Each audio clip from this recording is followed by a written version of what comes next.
ओम शांति। संपूर्णता के 8 कदम।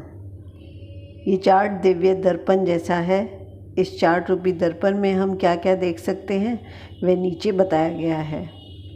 इसमें हम देख सकते हैं कि ज्ञान मार्ग में मैं कितने कदम आगे बढ़ी हूँ और अभी कहाँ पर रुकी हूँ और वहाँ से आगे कैसे बढ़ें उसका मार्ग भी बताया गया है।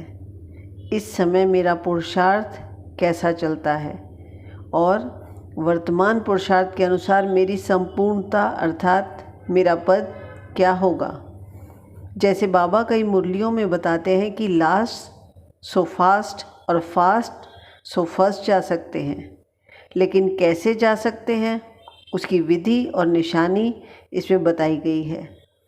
जैसे बाबा कई बार मुरली में ये भी बताते हैं कि 2 मास के बच्चे भी अष्टरत्न में आ सकते हैं, तो उसका राज क्या है वह भी इसमें बताया गया है। ये 8 कदम सुनने बहुत ज़रूरी हैं। जब बाबा साकार में थे तो कई बार बच्चों से कहते थे कि अगर कोई बच्चा मुझसे पूछे कि इस समय मेरा शरीर छूट जाए तो मुझे क्या पद मिलेगा, तो बाबा बता सकते हैं। ऐसे आज बाबा साकार में हमारे सामने नहीं हैं, मगर बाबा ने जो ज्ञान दिया है वह इतना स्पष्ट है कि हमारे लिए दिव्य दर्पण जैसा बन गया है। हमने यहाँ पर ज्ञान के आधार से इस चार्ट को शीश महल जैसा बनाने का प्रयास किया है। इसमें हमारी वर्तमान स्थिति के 8 स्टेप बताए गए हैं और हम अभी किस स्टेप पर पहुँचे हैं उसकी निशानी भी बताई गई है। हम जहाँ तक पहुँचे हैं उस स्टेप के आधार से हमारा भविष्य पद क्या हो सकता है उसका भी अंदाज़ा लगाया जा सकता है।